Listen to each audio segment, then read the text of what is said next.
साखरेचा बाजारभाव ठरलेला आहे, इथेनॉलचा बाजारभाव ठरलेला आहे, खत शेतकऱ्याला कसं विकायचं त्याचा बाजार ठरलेला आहे, ऊस तोड कशी करायची त्याचा बाजार ठरलेला आहे. फक्त एकाच गोष्टीवर अडलंय की शेतकऱ्याला बाजारभाव काय द्यायचा ह्याच्यासाठी सगळं थांबलेलं आहे.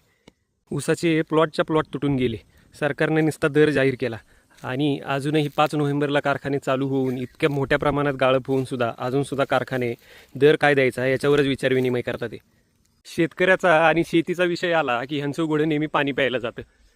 शेतकऱ्याच्या ऊसाचा दर शासनाने डिक्लेअर केलेला असून ह्यांचं काय अडलंय की अजून ह्यांना ऊस तुटून गेलेल्या शेतकऱ्याच्या खात्यावरती ह्यांना अजून पैसे जमा करता येत नाहीयेत.